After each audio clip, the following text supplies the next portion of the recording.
ছিল। ও পৃথিবীর মানুষেরা, আমাকে যদি বলা হয় ও শ্রী শিবশক্তি সরবজি মহারাজ উদাসেন ধর্মচার্য আদ্যশক্তি পীঠ, গোটা পৃথিবীর সমুদয় সম্পদ তোমার সম্মুখে রাখা হবে, কিন্তু তুমি তোমার আল্লাহকে একটা সেজদা দিবে না। ডাক্তার নুরুল ইসলাম কয়, গোটা পৃথিবীর সমুদয় সম্পদের সম্মুখে, গোটা পৃথিবীর সমুদয় সম্পদ আমার আল্লাহকে যে আমি এক একটা রাকাতে দুটো করে সেজদা দেই, এক একটা সেজদার সম্মুখে গোটা পৃথিবীর সমুদয় সম্পদ একেবারেই তুচ্ছ। আল্লাহ, কেন কেন এমনটি হয়েছে? একদিকে ওয়াল্লাযীনা আমানু আশাদ্দু হুব্বাল লিল্লাহ, যারা ঈমানদার তারা আল্লাহকে সবচেয়ে বেশি ভালোবাসে। যারা ঈমানদার তারা মজবুতভাবে তাদের প্রভুকে ভালোবাসে।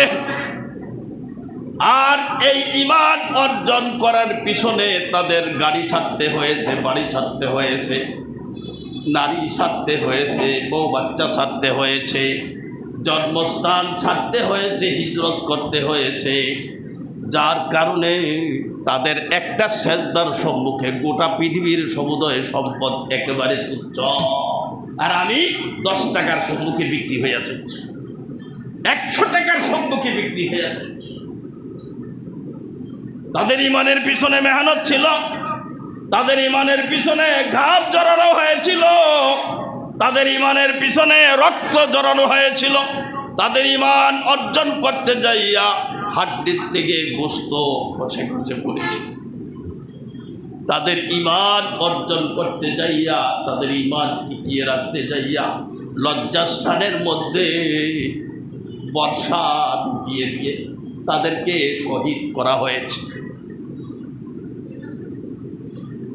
এত কষ্টের ঈমান, এই জন্য তারা ওই ঈমানকে, যেহেতু কষ্টে অর্জিত ঈমান, এই ঈমানকে তারা আগলে রেখেছিল, যত্ন করে রেখেছিল অন্তরের অন্তঃস্থলে। এই জন্যই তো হযরতে খাব্বাব রাদিয়াল্লাহু আনহু, ইতিহাস সাক্ষী, হযরতে খাব্বাব 4 থেকে 5 জন আল্লাহর বান্দা, আল্লাহর হাবিবের পবিত্র হাতে হাত দিয়ে কলেমা পড়ে মুসলমান হয়েছিল। এর পরবর্তী সিরিয়াল হযরত খাব্বাব রাদিয়াল্লাহু আনহু। এই জন্য তাকে সবচেয়ে বেশি নির্যাতন ভোগ করতে হয়েছে, তাকে সবচেয়ে বেশি কষ্ট ভোগ করতে হয়েছে। একজন মহিলার গোলাম ছিল হযরতে খাব্বাব রাদিয়াল্লাহু আনহু। মহিলা যখন জানতে পারলো খাব্বাব মুহাম্মদের কাছে যাওয়া আসা করে, এই অপরাধের কারণে হযরতে খাব্বাব রাদিয়াল্লাহু আনহুকে লোহার জামা পরিধান করানো হয়েছিল। হযরতে খাব্বাব রাদিয়াল্লাহু আনহুকে মরুভূমির উত্তপ্ত বালিকারা শির উপর চিৎ করে লোহার জামা পরিধান করাইয়া শোয়াইয়া রাখা হতো।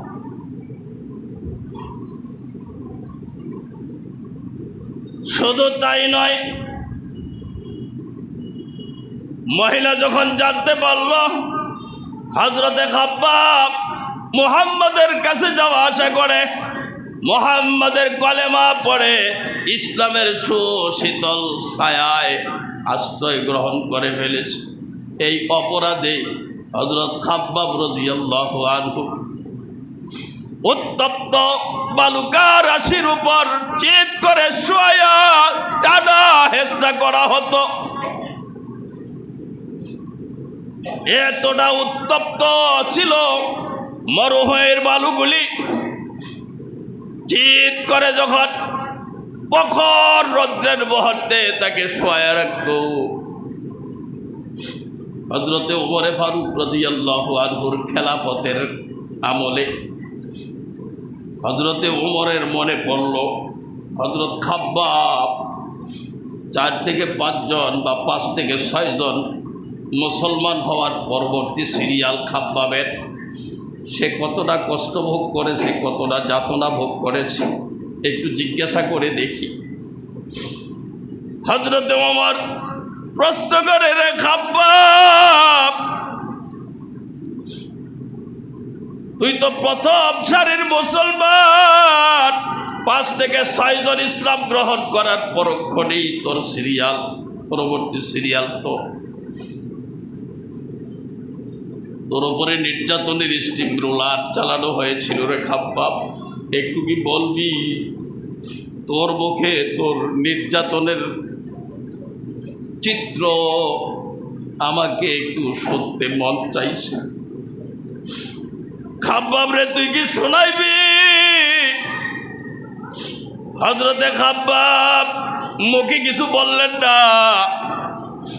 কোমর থেকে কাপড়টা একটু সরাইয়া কোমরের দৃশ্যটা দেখাইলেন।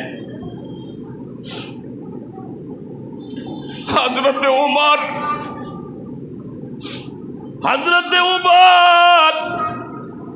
হযরত খাব্বাব রাদিয়াল্লাহু আনহুর কোমরের দৃশ্য দেখে হতভম্ব হয়ে গেলেন, চমকিয়ে উঠলেন, আঁতকে উঠলেন, ডাক দিয়া বললেন, খাব্বাব রে, এমন কবর তো আর কোথাও দেখি নাই রে খাব্বাব। কি হয়েছিল একটু বলবি কি? তোর কোমরে গোশত নাই, চামড়া নাই, কেন শুধু হাড্ডিগুলি দেখা যায়, একটু বলবি কি? খাব্বাব কাঁদবে, হযরতে ওমর কাঁদবে। ওয়াল্লাযীনা আমানু আশাদ্দু হুব্বাল লিল্লাহ, যারা ঈমানদার তারা সবচেয়ে বেশি ভালোবাসে আল্লাহকে, আর আল্লাহকে ভালোবাসতে যাইয়া তারা এমনই নির্যাতনের সম্মুখীন হতে হয়েছে। ঠিক কি ঠিক না? मोहब्बत अपने मुझको आए खुदा दे, मोहब्बत अपने मुझको आए खुदा दे, खुदाया अपने मुझको दीवाना बना दे, खुदाया अपने मुझको दीवाना बना दे। তাদেরকে কেহ কেউ পাগল বলতো, কিন্তু তারা পৃথিবীর মানুষকে সম্বোধন করে বলতো, রে আমরা পাগল ছিলাম না, আমরা পাগল না, পাগল মনে করে এক জায়গায় পড়ে থাকতো, এমনভাবে পড়ে থাকতো, ঘাড় মারিয়ে মারিয়ে মানুষগুলি অতিক্রম করত, চলে যেত, মনে করতো এটা পাগল। তারা বলতেন আমরা পাগল ছিলাম না। এই ছিল তাদের অবস্থা। হযরত ওমর কয়, খাব্বাব কেন তোর এই অবস্থা? কয়, উত্তপ্ত বালিকা রাশির উপর চিৎ করে শোয়া রাখা হতো, প্রখর রৌদ্রের তাপ, আর শরীরে লোহার জামা পরানো হয়েছিল, ওদিকে নিচ থেকে উত্তপ্ত বালুর গরম, লোহার জামার গরম, আবার উত্তপ্ত বালুকা রাশির উপর টানা হেঁচড়া করা হতো। এইভাবে প্রচণ্ড গরমের কারণে হাড্ডিগুলির থেকে চামড়া গোশতগুলি খসে খসে পড়ে যেত। রে মুসলমান যুবক, এই ঈমান অর্জন করতে যাই হাড্ডির থেকে গোশত খসাতে হয়েছে রে যুবক। এ যুবক, এই ঈমান অর্জন করতে যাইয়া তারা রক্ত ঝরাতে হয়েছে, জীবন দিতে হয়েছে রে যুবক। এই জন্য তাদের একটা সেজদার সম্মুখে পৃথিবীর যাবতীয় সম্পদ একেবারে তুচ্ছ। আর যুবক, তোমার কাছে নির্বাচন আসলে দেখা যায়, এ যুবক, তোমার ইমানের পিছনে মেহনত নাই, তোমার ইমানের পিছনে ঘাম নাই, তোমার ইমানের পিছনে রক্ত ঝরানো হয় নাই, তোমার ইমানের পিছনে একটা বেত্রাঘাত ভোগ করতে হয় নাই, যার কারণে নির্বাচন আসছে তুমি 10 টাকায় বিক্রি হয়ে যাও। ঠিক কি ঠিক না?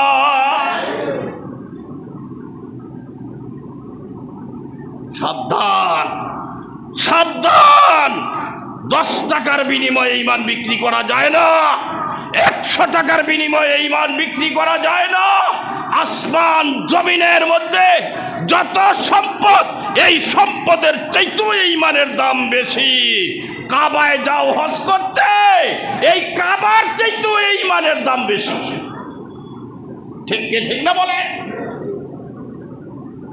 সুতরাং যত্রতত্র যেখানে সেখানে ইমান বিকিয়ে দিও না, চির জাহান্নামের অধিকারী হয়ে যাইবা।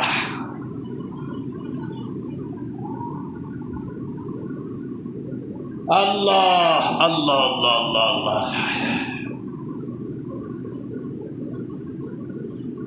ঘাম ঝরানো ইমান, রক্ত ঝরানো ইমান,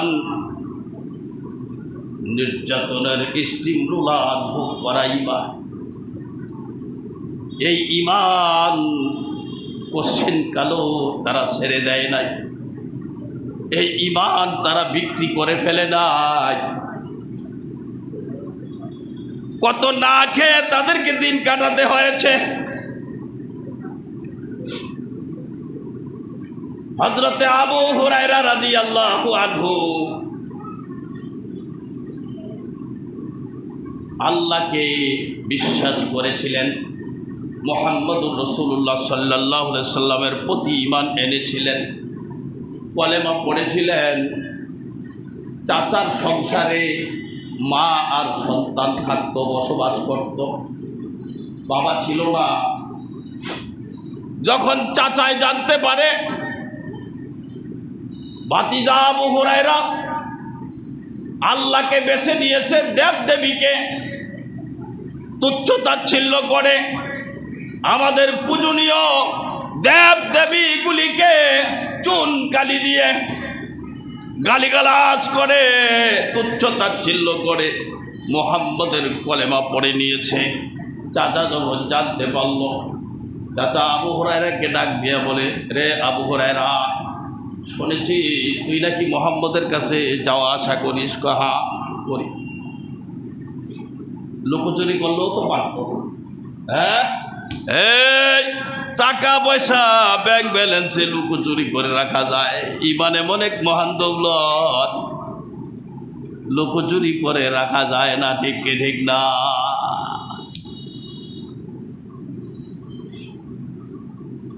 আবু হুরায়রা কয়, হ্যাঁ, আমি আল্লাহর উপর বিশ্বাস করেছি, ঈমান এনেছি, মুহাম্মদ সাল্লাল্লাহু আলাইহি সাল্লামের উপর ঈমান এনেছি, আমি তার কলেমা পড়ে নিয়েছি, আমি তার কাছে যাওয়া আসা করি। তার মতো ভালো মানুষ আর হয় না, যার চেহারা দেখলে খোদার কথা ভুলে যায়, যার চেহারার দিকে তাকাইলে পানির পিপাসা নিবারণ হয়ে যায়, যার চেহারার দিকে তাকাইলে ক্ষুধা নিবারণ হয়ে যায়, তামাম পেরেশানি দূর হয়ে যায়, এমন মানুষটার উপর আমি ঈমান এনেছি। চাচা যা। চাচা ডাক দিয়া বলে, তাই যদি হয়ে থাকে তাহলে আমার বাড়ি ছেড়ে চলে যাও। ঠিক আছে, গেলাম। এমনিতে চলে গেলেই হবে না, তোমার গায়ে যে পোশাকগুলি আমার টাকায় কেনা, পোশাকগুলি খুলে রেখে যাও। রে যুবক, কি ত্যাগ, কি কষ্ট এই ঈমানের পিছনে। লক্ষ্য করে দেখ রে যুবক, শিক্ষা অর্জন কর। আবু হুরায়রার সঙ্গে সঙ্গে একে একে গায়ের সমস্ত পোশাকগুলি খুলে চাচার সম্মুখে রেখে দিই। কুকরে কুকরে কাঁদতে কাঁদতে মায়ের কাছে যায় বলে, মা গো, আমাকে লজ্জাস্থান ঢাকার মতো একটু চটের ব্যবস্থা করে দাও। মা যদিও মুসলমান না, কিন্তু সন্তানের মায়া লুকোচুরি করে একটু চটের ব্যবস্থা করে দিয়েছিল। ওই চট দিয়ে নিজেকে আবৃত্ত করে দরবারে নবুয়তে চলে যায়। দরবারে নবুয়তে যায়, এক কান্দে, ডেকে বলে, ওগো নবীজি, আপনার দরবারে যাওয়া আশা করি বিধায় বাড়ি থেকে তাড়িয়ে দিয়েছে যা যায়, কাপড় চোপড়গুলি খুলে রেখে দিয়েছে। মায়ের কাছ থেকে একটু চটের ব্যবস্থা করে লজ্জাস্থান থেকে চলে এসেছে। থাকার জায়গা নাই, খাওয়ার কোনো ব্যবস্থা নাই, দেহের মধ্যে কোনো পোশাকের ব্যবস্থা নাই। নবীজি বললেন, আবু হুরায়রা, আমার মসজিদে নববীতে আহলে সুফফার একটা কাফেলা আছে, ওই কাফেলায় শামিল হয়ে যাও। ওই আহলে সুফফারা সার্বক্ষণ মসজিদে নববীতে পড়ে থাকতো। নবীর দরবারে কিছু খাবার হাদিয়া আসলে তাদের ভাগ্যে জুটত, নবীর দরবারে কোনো হাদিয়া তোফা না আসলে তাদের ভাগ্যে জুটত না। এই ছিল তাদের অবস্থা। আবু হুরায়রা নিজ মুখে বলে, ক্ষুধার যন্ত্রণায় অস্থির হইয়া আল্লাহর নবীর ঘর আর মসজিদে নববীর মিম্বরের মাঝখানে ক্ষুধার যন্ত্রণায় কাতরাইতে কাতরাইতে আমি পড়ে থাকতাম। লোকেরা আমাকে পাগল মনে করে করে আমার ঘাড় মারিয়ে মারিয়ে চলে যেত। রে যুবক, কি করুন কাহিনী রে। লোকেরা মনে করত এটা একটা পাগল। না না, পাগল ছিল না। আবু হুরায়রা যদি পাগলেই হবে, সাহাবায়ে কেরামদের মধ্যে ১৬ লক্ষ সাহাবীর মধ্যে সবচেয়ে বেশি হাদিস বর্ণনা করেছেন হযরতে আবু হুরায়রা রাদিয়াল্লাহু আনহু, যিনি হাদিস বর্ণনার ক্ষেত্রে শীর্ষে। তিনি কি পাগল হতে পারে? তিনি পৃথিবীর মানুষকে সম্বোধন করে বলতেন, রে আমি পাগল না, তোমরা আমাকে পাগল মনে করে করে আমার ঘাড় মারিয়ে চলে যাও। আমি পাগল ছিলাম না। ক্ষুধার যন্ত্রণায় সোজা হয়ে বসতে পারতাম না, ক্ষুধার যন্ত্রণায় দাঁড়াতে পারতাম না, পড়ে যেতাম। হযরতে ফাজালা ইবনে উবাইদ রাদিয়াল্লাহু আনহু বলেন, আল্লাহর নবী যখন কয়েকজন সাহাবীকে নিয়ে নামাজে দাঁড়াতেন, তিনি বলেন, ওই আল্লাহর নবী নামাজে কেরাত পড়তেন দাঁড়িয়ে দাঁড়িয়ে, পিছনে সাহাবায়ে কেরাম ক্ষুধার যন্ত্রণায় সোজা হয়ে দাঁড়িয়ে থাকতে পারতেন না, বসে পড়তেন, আবার উঠে দাঁড়াবার চেষ্টা করতেন, আবার পড়ে যেতেন। এই ছিল তাদের ক্ষুধার যন্ত্রণার হালত। যুবকরে, এত কষ্টে অর্জন করেছে তারা ঈমান, যেই কারণে তাদের ঈমান 10 টাকায় বিক্রি হয় নাই। গোটা পৃথিবীর সম্মুখে তাদের ঈমানের সম্মুখে গোটা পৃথিবীর সম্পদ একেবারে তুচ্ছ। ঠিক না? এই জন্য বলেছিলাম, সহজে পাওয়া জিনিসের মূল্যায়ন কম, সহজে পাওয়া জিনিসের অবমূল্যায়ন হয়, মর্যাদা কম হয়। পৈতৃক সূত্রে ঈমান পেয়েছি, যার কারণে এই ঈমানের মূল্যায়ন কম, 10 টাকায় বিক্রি হয়ে যায়। নির্বাচন আসলে আর এই ইমানের কথা মনে থাকে না, কারণ এই ইমানের পিছনে রক্ত ঝরানো হয় নাই, এই ইমানের পিছনে ঘাম ঝরানো হয় নাই, এই ইমানের পিছনে হাড্ডির থেকে গোশত আলোক করতে হয় নাই। এই জন্যই নির্বাচনের আগ মুহূর্তে দেখা যায় 10 টাকা 50 টাকা এক পেয়ালি চায়ের বিনিময়ে ইমান বিক্রি হয়ে যায়। ঠিক ঠিক না? এক পেয়ালি চায়ের কাছে যে ইমান বিক্রি হয়ে যায়, রে যুবক, তুমি যখন মৌতের বিছানায় শুয়ে যাইবা, আজরাইলের থাবা যখন তোমার রূহের উপর চেপে বসবে, 10 টাকার বিনিময়ে 1 কাপ চায়ের বিনিময়ে যেই ইমান বিক্রি হয়ে যায়, ওই ইমানের হালত তখন কি হবে রে বাবা? একটু ভাব যুবক, তোর হাতে ধরছি, পায়ে ধরছি, যত্রতত্র যেখানে সেখানে ইমানকে ধ্বংস করিস না। মৃত্যুর কষ্ট, কবরের কষ্ট, কিয়ামতের বিভীষিকা সহ্য করতে পারবি না রে বাবা। জাহান্নামের আযাব, 1 সেকেন্ডের আযাবও সহ্য করতে পারবি না। তাই বাবা, হাতে ধরে পায়ে ধরে বলে গেলাম, বাবা রে, আমারে গালি দিস না বাবা, আমারে বকা দিস না, আমারে বকা দিয়ে কোনো লাভ নাই, আমার পিছনে সমালোচনা করে কোনো লাভ নাই রে বাবা। এটা আমার নৈতিক দায়িত্ব তোমাদেরকে হক কথাগুলি শুনিয়ে দেওয়া, সত্য কথাগুলি শুনিয়ে দেওয়া। যতদিন এই জায়নামাজে আমি থাকবো ততদিন এটা আমার নৈতিক দায়িত্ব। জানি না আর কতদিন আল্লাহ পাক আমাকে এই অবস্থায় রাখবে। তাই বাবা, আমিও কবরের যাত্রী, বাবা তুমিও কবরের যাত্রী, রাজা বাদশা ধনী গরিব সবাই কিন্তু বাবা কবরপুরের যাত্রী। কুজা লায়লা, কুজা মজনু, কুজা ইউসুফ কেনানি, কুজা লায়লা, কুজা মজনু, কুজা ইউসুফ কেনানি, কুজা ফেরাউন, কুজা হামান, কুজা তক্তে সুলাইমানি। রে যুবক, লাইলি আর মজনুর কিচ্ছা শুনেছ? শুনেছি, বলেছি কত। আজ লাইলা কোথায়, মজনু কোথায়? কেনানের অধিবাসী, যে সৌন্দর্যের অধিকারী হযরত ইউসুফ আলাইহিস সালাম আজকে কোথায়? কোথায়? 700 বছর পর্যন্ত রাষ্ট্র পরিচালনা করেছে, খোদাই দাবি করেছিল। ওই ফেরাউন আজকে কোথায়? তার প্রধানমন্ত্রী, তার প্রধান পরামর্শক হামান আজকে কোথায়?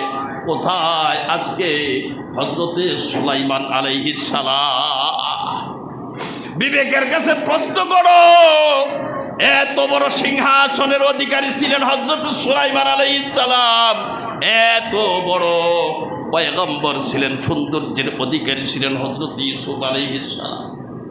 তারাও যেহেতু দুনিয়া থেকে চলে যেতে হয়েছে, ফেরাউন চলে যেতে হয়েছে, হামান চলে যেতে হয়েছে, লায়লা মজনু চলে যেতে হয়েছে, তুমি আমি কি এই পৃথিবীতে থাকতে পারবো রে যুবক?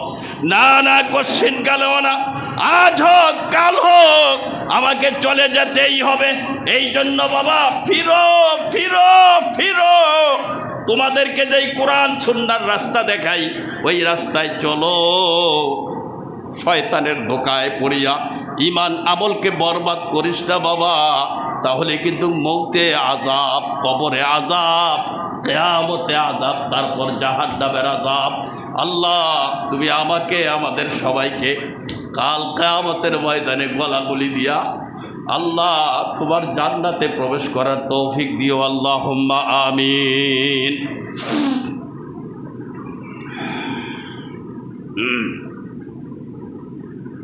আমার ভাইরা, বাবাজিরা,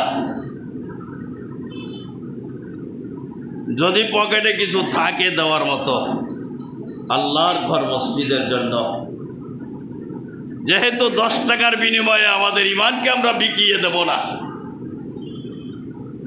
ধ্বংস করে ফেলবো না, ঠিক নেই? সুতরাং আমাদের ঈমান মহান দৌলত, মহাসম্পদ। এই ঈমান যতদিন আছে ইনশাআল্লাহ আল্লাহর হুকুম নবীর তরিকায় আমরা আমল করেই যাব। সুতরাং আল্লাহর ঘর মসজিদের অসম্পূর্ণ কাজগুলি সম্পন্ন করার জন্য যদি আল্লাহর কোনো বান্দা থাকেন 1-2 হাজার টাকা দিয়া এই 2-4 মিনিট সময়ের মধ্যে খুব দ্রুত